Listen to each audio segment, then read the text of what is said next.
20장 12절입니다. 출애굽기 20장 12절 말씀 우리 한 목소리로 같이 읽도록 하겠습니다. 시작. 내 부모를 공경하라. 그리하면 내 하나님 여호와가 내게 준 땅에서 내 생명이 길리라.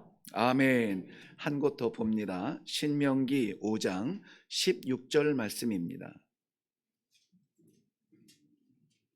우리 같이 읽을까요? 시작. 너는 내 하나님 여호와께서 명령한 대로 내 부모를 공경하라. 그리하면 내 하나님 여호와가 내게 준 땅에서 내 생명이 길고 복을 누리리라. 아멘. 오늘 이 본문으로 공경의 대상이라 하는 제목으로 말씀을 전해 주실 우리 목사님은 김삼열 목사님이시고 교회 허락을 받아 섬기고 있는 칼빈대학교의 교목 실장으로 섬기면서 학생들에게 신앙과 윤리에 대해서 늘 이렇게 기도하며 지도하고 계시는 목사님이십니다. 일부 예배 때도 제가 설명을 드렸는데 제가 이 목사님을 어버이 주일에 모셔야겠다 하는 그 마음이 이렇게 간절했던 것은 무엇이냐면은 우리 목사님은 그 부모님과 아버님, 어머님은 생존해 계시고 아버님은 14년 전에 소천하셨는데요. 특별히 아버님과 어머님과 좋은 행복한 추억이 참 많으신 목사님이세요. 네, 그래서 그 행복함을 좀 나누고 싶어서 오늘 강사로 저희가 좀 모시도록 했습니다. 이제 나와 말씀 전하실 때에 많은 은혜 받으시고요. 우리 할렐루야로 환영하도록 하겠습니다. 할렐루야.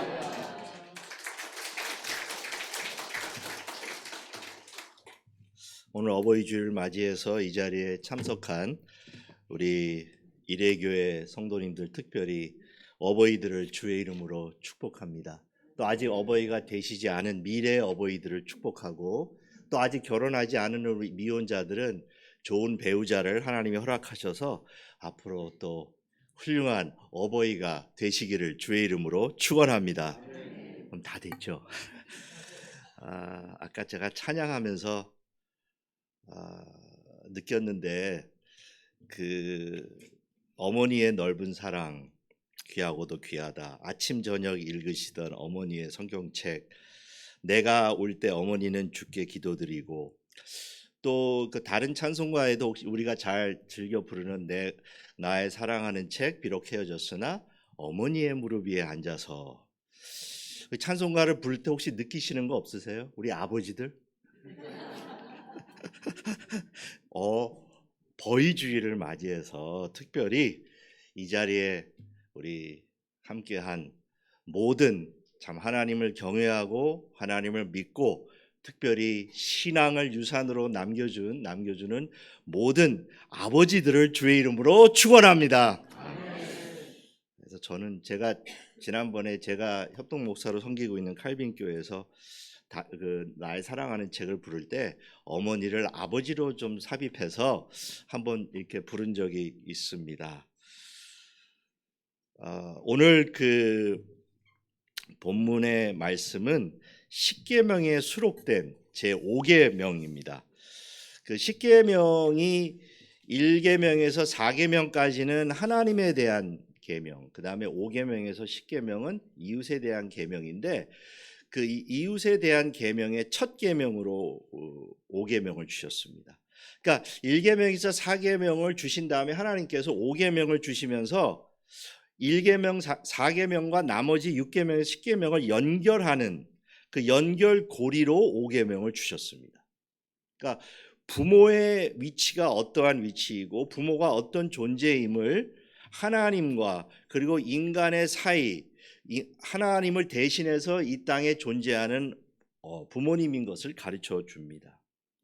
그래서 부모를 공경하라는 계명은 인간이 아버지와 어머니 사이에서 태어난 피조물이라는 사실을 주목하면서 생명이 선물이라고 가르쳐 줍니다. 우리가 지음받은 것은 독립적으로 살기 위해서가 아니라 서로에게 필요한 존재가 되기 위해서입니다. 부모를 공경하라는 이 5계명은 우리에게 우리라는 존재가 선물이라는 사실을 인식하며 살아야 한다고 명령하고 있습니다. 첫 4가지 계명을 통해서 심어진 이 하나님과 우리 사이의 수직적인 사랑, 즉 하나님에 대한 깊은 사랑을 갖게 되면 5번째 계명, 부모를 공경하라는 계명은 참으로 우리에게 소중하게 여겨집니다. 하지만 우리가 이 현대 사회를 바라보면서 자기중심적이고 개인주의가 강한 현실지향적인 오늘날 문화에서 부모를 공경하라는 계명을 과연 우리가 잘 순종할 수 있을까요? 라고 질문을 던져봅니다. 특별히 많은 젊은이들, 그리스도인들을 포함해서 부모에게 상처받고 부모에게 사랑을 받지 못한 그러한 사람들이 많다는 것을 저는 알게 됩니다. 기독교 대학교, 특별히 주로 신학과 또 일반 학과도 있지만 많은 학생들이 기독교인인데도 제가 학생들을 가르치면서 학생들과 대화해 보면 지금 기독교인들의 가정이 다 화목하지 못하고 참으로 많은 면에서 불행하다는 것을 알게 됩니다.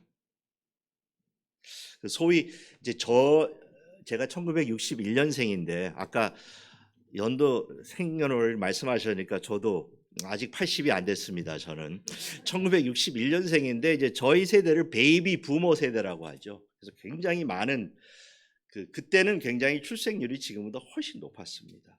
근데 이 베이비 부모 세대들의 가정이 굉장히 문제가 많습니다. 그렇기 때문에 그 화목하지 못한 가정, 아버지와 어머니 사이가 참 원만하지 못하고 특별히 제가 가르친 학생들 중에도 기독교인 가정이지만 이혼 가정이 참 많습니다. 그렇다면 과연 부모를 공경하라는 이 계명을 대할 때 특히 1년에 한 번씩 이 날을 맞이해서 우리가 부모님을 공경하라고 했을 때 이 계명의 참된 의미를 우리가 어떻게 찾을 수 있을까요? 혹시 이 성도님들 중에도 부모님을 생각할 때 다 좋은 추억과 아름다운 그런 시간뿐만이 아니고 부모님에게서 받은 상처와 아픔과 고통이 있을 줄 압니다.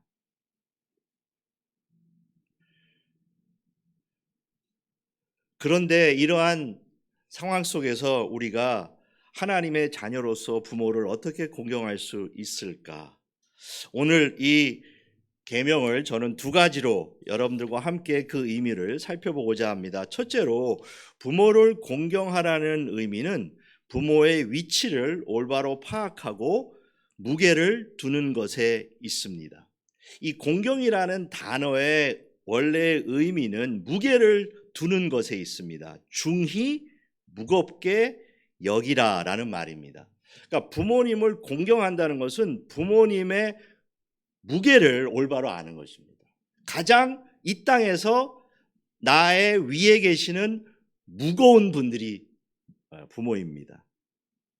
그러니까 하나님께서 그 위치에 두신 무게 있는 존재가 부모입니다. 그래서 자녀는 부모가 있어야 할 위치에 부모가 있게 하심으로 공경할 수 있게 됩니다. 우리는 공경을 받는 자를 높이 존경하며 중요하고 존경받는 위치에 두는 것입니다. 그렇기에 우리의 부모 공경은 우리가 하나님에 관해서 믿는 모든 믿는 것에서 비롯된다고 말할 수 있습니다. 하나님의 자녀들이 부모를 공경함으로 피조물로서 우리의 정체성을 분명히 확립하게 됩니다. 여기서 저는 이 부모를 공경하라는 이 말씀을 우리의 혈연의 부모뿐만이 아니고 조금 더 영적으로 확산해서 교회가 우리의 영적인 부모임을 말씀드리고 싶습니다. 교회에서 어린 아이부터 성인까지 신앙을 고백하고 세례를 받고 이제 하나님의 자녀가 되었을 때 교회 전체가 우리 성도들의 부모가 되어서 그 친부모와 같이 믿음을 든든히 세워주며 책임의식을 가지게 됨을 우리는 알아야 합니다. 이거 굉장히 중요한 영적인 교훈입니다. 교회가 우리의 부모의 역할을 감당하는 것입니다. 주님께서 세우신 우리의 영적인 목자, 우리의 영적인 아버지를 통해서 우리는 영적으로 자라야 하고 성장해야 합니다. 그래서 부모가 된다는 것은 믿음 안에서 갓 태어난 아이와 성인들을 돌보는 교회적인 소명을 일컫습니다. 그래서 교회는 모든 성도들의 믿음이 잘 성장하도록 부모의 역할을 감당을 하게 되는 것이죠. 바라기는 일회 교회에 속한 모든 성도들이 오늘 어버이 주일을 맞이해서 다시 한번 부모님을 공경하며 특별히 부모가 무게 있는 존재로서 부모님이 계셔야 할 위치에 서게 할 때 오늘 어버이 주일에 주시는 큰 축복을 누리게 되기를 주의 이름으로 축원합니다. 할렐루야. 특별히 부모님이 살아계실 때 이건 해야 됩니다. 돌아계신다 하면 아무 소용이 없습니다. 묘지에 가서 아무리 통곡하고 울어도 이미 우리의 부모님은 다 천국에 가 계시죠. 그리고 이 교회가, 우리가 속한 이 일회교회가 모든 성도들의 신앙이 잘 자라고 믿음의 부모의 역할을 잘 감당할 수 있는 교회가 되기를 주의 이름으로 축원합니다. 축원합니다. 주님께서 이곳에 교회를 세워주신 목적이 있습니다. 세상 사람들은 이 교회를 알아주지 않을 것 같아요. 혹시 여러분들 이 수지 다니시면서 수지 구청역에 앞에 가서 나 일회교회 다닌다 그러면 혹시 알아주는 사람이 있을까요? 어디예요? 제가 그 서울의 역삼에 있는 그 이름만 들어도 모든 사람이 한 충현교회에서 제가 협동 목사로 3년 사역을 했습니다. 제 매제가 담임 목사로 있기 때문에 또 매제가 오라는데 안 갈 수가 없죠. 그래서 가서 이제 영어 담당 사역을 했는데 그 교회는 이름만 들어도 다 알아요. 충현교회에서 사역한다고 충현교회냐. 모든 성도들이 그 교회에 대한 얼마나 큰 자부심을 가지고 있는지 모릅니다. 그 교회에는 너무 교인 수가 많아서 이름으로 안 하고 번호로 합니다. 자기는 몇 번이다. 저는 가니까 8,760 몇 번이더라고요. 근데 자기 번호가 더 위일수록 어떤 분은 60 몇 번도 있어요. 그러면 정말 초창기 때 그 교회가 지금 70주년이 됐는데 자기는 몇 번이다. 얼마나 그걸 자랑하시는지 몰라요. 여러분, 우리 일회교회가 무엇을 자랑합니까?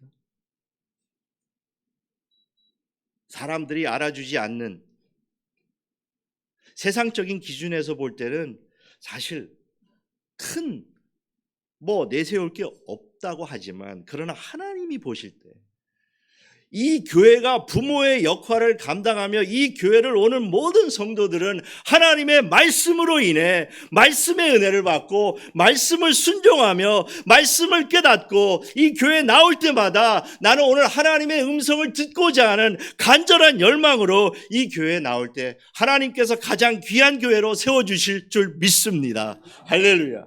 그게 가장 귀한 교회고 그것을 우리는 자랑할 수 있고 교회에 대한 자부심을 가질 수 있습니다. 그래서 오늘 이 어버이 주일을 맞이하여 부모를 공경하라. 아직 부모님이 살아계신 우리 성도들은 우리의 부모가 있어야 할 위치, 가장 무거운 위치, 가장 무게감이 있는 위치, 가장 위에 부모님을 두시고 그 부모님을 공경할 때 오늘 본문 말씀을 자세히 보시면 출애굽기의 그 10계명과 신명기의 10계명, 5계명이 조금 다른 부분이 있을 거예요. 혹시 찾으신 분 계세요? 이제 성경 공부를 할 때 여러분들이 이제 이런 부분을 잘 보시면 성경을 이해하는 데 도움이 됩니다. 신명기를 보면 출애굽기에 없는 한 부분을 더 첨부하고 있죠. 내 부모를 공경하라. 그리하면 내 하나님 여호와가 내게 준 땅에서 내 생명이 길고 복을 누리리라. 아멘. 부모를 공경하는 자가, 부모가 있어야 할 위치에 그 부모님을 두는 모든 성도들에게 오늘 신명기에서 말씀하시는 하나님께서 주시는 복이 넘치시기를 주의 이름으로 축원합니다. 우리는 하나님이 주시는 복을 누리며 살아야 합니다. 세상이 우리에게 주는 권세와 명예와 물질, 그것을 추구하는 것이 아니라 하나님이 우리에게 주시는 복을 사모합니다. 우리 가정이 화목하고, 특별히 신앙을 가진 부모는 자녀들을 내가 너희들에게 줄 것이 내가 살고 있는 아파트, 내가 가지고 있는 재산이 아니라 하나님이 우리에게 주신 신앙의 유산을 내가 너희들에게 주겠다. 그래서 이레교회에 속한 우리 모든 부모님들은 여러분들의 자녀들에게 꼭 신앙의 유산을 남겨주는 축복이 함께 하시기를 축원합니다. 둘째로, 부모를 공경하라는 계명은 부모들에게 부모 된다는 것이 무슨 의미인지를 하나님에게서 발견할 수 있다는 것을 일깨워 줍니다. 부모가 된다는 것은 하나님의 선물입니다. 하나님이 처음에 아담과 하와를 창조하실 때는 하나님의 방법으로 하나님이 직접 창조하셨죠. 흙으로 하나님의 생명을 부어 넣으셔서 아담을 창조하셨고, 그 다음에 아담이 혼자 있기에 좋지 못해서 나중에 남자의 부분으로 여자를 창조하셨습니다. 그런데 그 첫 남자와 여자 이후에는 하나님께서 부모의 사랑과 연합을 통해서 이 땅의 모든 인간들을 창조하셨습니다. 그러기에 우리가 이 땅에 온 것은 전적으로 하나님의 은혜와 하나님의 선물, 즉 부모님을 통해서 우리가 이 땅에 왔다는 것을 가르쳐 주십니다. 하나님께서 인간에게 내린 첫 명령은 생육하고 번성하라입니다. 이 명령을 수행할 때 더 없는 기쁨을 누리게 됩니다. 그래서 부모가 된다는 것은 하나님께서 주신 가장 숭고하고 영예로운 소명입니다. 그런데 유감스럽게도 우리가 살고 있는 이 땅에서는 부모가 되는 것이 하나님의 선물임을 크게 깨닫지 못하는 것 같습니다. 기독교인들도 아이를 놓지 않으려고 합니다. 그래서 세계에서 가장 출산율이 낮은 저출산에 우리 이 땅은 허덕이고 있습니다. 아이를 놓을 수 있는 가정의 출산율이 0.79입니다. 그러니까 한 가정의 평균 자녀 수가 한 명이 되지 않습니다. 저도 사실 둘밖에 안 낳았으니까 뭐 큰 소리 칠 거는 없지만 아들을 둘 낳고 나니까 그 다음에 또 아들이 나올까 봐 두려워서 믿음이 정말 많이 부족했습니다.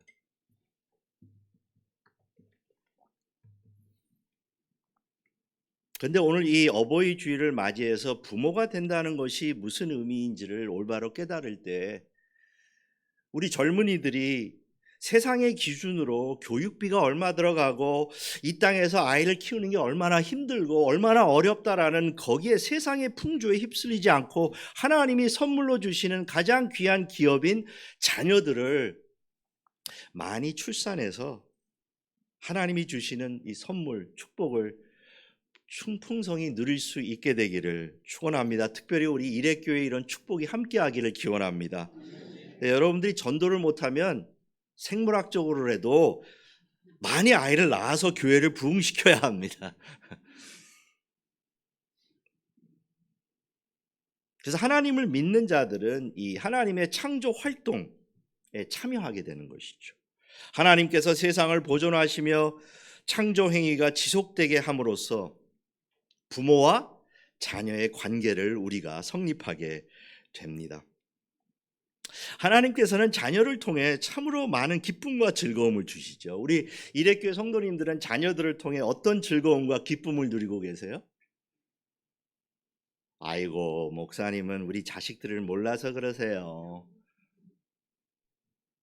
자식 생각만 하면 그냥 마음이 아프고 밤에 잠이 안 옵니다. 혹시 그런 분 계세요?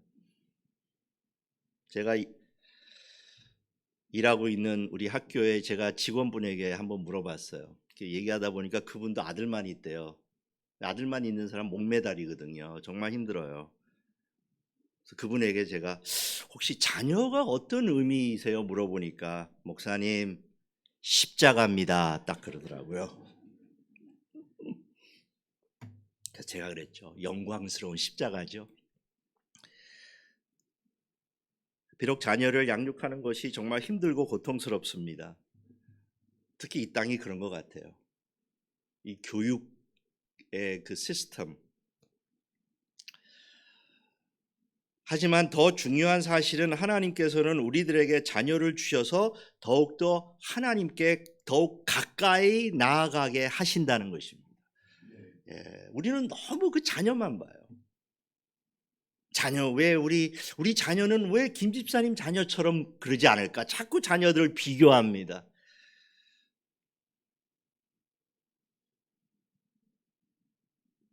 그러나 하나님께서 우리에게 주신 이 부모의 소명을 우리가 잘 감당할 때 우리는 부모가 됨으로 더 하나님께 가까이 나아가며 더 하나님 마음에 합한 사람이 된다는 것을 알게 됩니다. 그 자녀를 통해서 더 하나님께 간절히 기도하게 됩니다. 혹시 오늘 이 자리에 나오실 때 자녀들을 위한 기도의 제목들이 있으실 줄 압니다. 아직도 하나님께서 응답해 주시지 않은 기도 제목이 있을 줄 압니다. 저희 가정도 마찬가지입니다. 아들이 둘인데 왜 아들 둘이 그렇게 다른지 모르겠습니다. 기다리고 인내하며 하나님의 뜻을 구하고 계속 하나님께 간구하게 하십니다. 부모는 자녀에게 우리가 이 땅에 그냥 온 것이 아니라 하나님의 선물임을 계속 일깨워 주는 존재입니다. 근데 시간이 지나면 그리고 부모님의 이제 나이가 들고 부모님이 연로해지시면 역할의 반전이 일어납니다. 어릴 때는 부모가 자녀를 양육하고 훈계하며 자녀들을 가르치지만 어느 때부터인가 이제는 부모가 자녀들에게 의지하고 의존해야 합니다.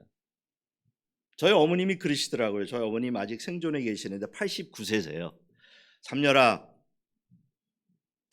내가 살아보니까 나이가 80이 되면 자녀의 말을 들어야 되겠더라. 그래서 제가 아무 말을 못했습니다. 아니, 어머님 계속 가르쳐 주십시오. 자녀는 부모에게 순종하도록 명령을 받지만 이제 부모가 나이가 들고 약해짐으로 인해서 자녀들이 부모를 책임져야 하게 됩니다. 사실 그런 그 전환의 과정은 선뜻 받아들이기가 어렵습니다. 그러하기 때문에 우리 부모들은 자녀들을 노엽게 해서는 안 되며 그들을 하나님의 인내로 조심스럽게 가르쳐야 합니다. 그래서 그들이 스스로 하나님 앞에서 신앙생활을 할 수 있도록 가르치고 양육을 합니다. 그래서 이 부모를 공경하라는 계명은 부모된 어른들에게 그 부모가 그들을 책임졌듯이 그들이 책임져야 할 자녀들을 양육하고 그 자녀들이 하나님의 자녀가 된 것을 기뻐할 수 있는 방식으로 양육해야 한다는 사실을 우리들에게 일깨워 줍니다. 사랑하는 우리 일회교회 성도 여러분, 오늘 주신 말씀을 통해서 다시 한번 이 땅에 살아계신 우리 부모님들의 위치를 깨닫고 하나님께서 그분들을 거기에 두셨다라고 우리가 생각하며 부모를 공경하게 되는 여러분과 제가 되기를 주의 이름으로 축원합니다. 또 혹시 부모님들이 이미 소천하시고 천국에 가셨으면 그분들의 가르침, 그분들의 말씀을 기억하고, 물론 그분들이 완전하셨던 분들은 아닙니다. 저도 목사의 아들로 자라면서 정말 많이 힘들었습니다. 그냥 목사님도 평범한 목사님이 아니라 정말 크신 분이었거든요. 항상 그분의 그늘에 가려져 있어야 했습니다. 그러나 그분이 돌아가시고 지금까지 저는 하루도 빠짐없이 그분을 생각합니다. 그분이 하셨던 말씀, 그분이 남겨놓으신 족적. 하나님이 비록 갑자기 데려가셨지만 이 그분을 통해서 우리들에게 주시는 그 은혜와 축복을 저는 누리고 있습니다. 그리고 감사하게도 제가 아버님이 소천하시고 저는 바로 한국으로 들어왔습니다. 그냥 모든 것을 내려놓고 아무런 대책 없이 왔습니다. 그러나 하나님은 축복해 주셔서 정말 사역도 하게 하시고 지금은 학교에서 후학들을 양성하며 너무너무 행복한 교수로서 지내고 있습니다. 그리고 어머님께서 지금도 살아계 주셔서 저는 매주, 저희 어머님이 종암동에 사시거든요. 그럼 저희 집이 죽전인데 수지도 좋지만 죽전은 죽기 전에 꼭 가봐야 되는 동네라 수지보다 조금 더 좋은 동네인 것 같아요. 전 죽전에서 종암동까지 매주 갑니다. 지금까지 14년 동안 거의 한 번도 빠지지 않고 가는데 사실 그게 뭐 제가 효도를 하기 위해서 가는 게 아니라 그냥 어머니가 보고 싶고 그리고 그렇게 하다 보니까 쭉 하게 됐습니다. 하나님의 은혜죠. 그렇게 기회가 있을 때 우리가 부모님을 공경하고 하나님의 자리에 그분들이 계시다는 것을 생각하며 더 우리도 자녀를 양육할 때 부모님에게서 받은 신앙을 유산으로 남겨줘야겠다라는 생각을 하며 지내고 있습니다. 저는 오늘 이 말씀을 준비하며 특별히 저를 초청해 주신 우리 담임 목사님과 당회 또 성도님들에게 진심으로 감사드립니다. 사실 이 어버이 주일에 외부에서 강사를 모셔오시는 담임 목사님은 안 계십니다. 그래서 제가 여쭤봤는데 목사님께서 답을 주셨을 때 제가 기쁜 마음으로 말씀에 순종하며 일회교회를 위하여 기도하며 이 말씀을 준비하며 오늘 이 말씀을 받는 이 교회가 어머니로서의 역할을 잘 감당하는 교회, 또 모든 성도들이 부모를 공경하며 자녀를 주 안에서 양육하는 이 축복이 충만하게 임하시기를 주의 이름으로 축원합니다. 기도하겠습니다. 하나님 아버지 감사합니다. 오늘 이 말씀을 주실 때 주께서 세우신 이 일회교회를 축복하시며 이 교회에 속한 우리 모든 성도들이 이 땅에 우리가 태어난 것이 하나님의 섭리와 경륜과 선물로서 내 힘이 아니라 전적으로 하나님의 은혜임을 깨닫고 우리가 부모를 공경하며 부모님이 계셔야 할 위치에 그분들을 두며 우리가 하나님께 더욱더 가까이 나아갈 수 있는 귀한 성도들로 삼아 주옵소서. 하나님 이 교회를 축복합니다. 하나님이 세우신 목적을 이루어 주시고 날마다 하나님 말씀 가운데 거하는 성도들이 되게 하시며 특별히 교회가 어머니로서 부모의 역할을 감당하는 교회로서 이 교회를 찾아오는 모든 성도들이 하나님의 말씀 가운데 성장하며 성숙하며 이 땅에서 하나님의 말씀을 순종하는 용기와 담대함을 가지고 살아갈 수 있도록 은혜 베풀어 주옵소서. 하나님 특별히 이 교회에 속한 우리 부모의 후손들, 자손들을 주님 앞에 올려드립니다. 부모들이 가지고 있는 신앙을 유산으로 남겨줄 수 있는 귀한 부모들이 될 수 있도록 축복하여 주옵소서. 세상이 그들에게 주는 인류지향주의, 너희들이 공부를 잘해 성공해라, 돈을 많이 벌어라가 아니고 내가 믿는 하나님을 믿고 너희들은 하나님을 경외하며 하나님을 믿는 자녀가 되어라라고 가르칠 수 있는 부모로서 세워 주옵소서. 그리하여 일회교회가 부모의 역할을 감당하며 이 교회에 속한 우리 모든 성도들의 자손들이 축복을 받으며 이 땅에서 하나님이 보시기에 성공하며 잘되는 축복을 누릴 수 있도록 축복하여 주옵소서. 예수님의 이름으로 기도드립니다. 아멘.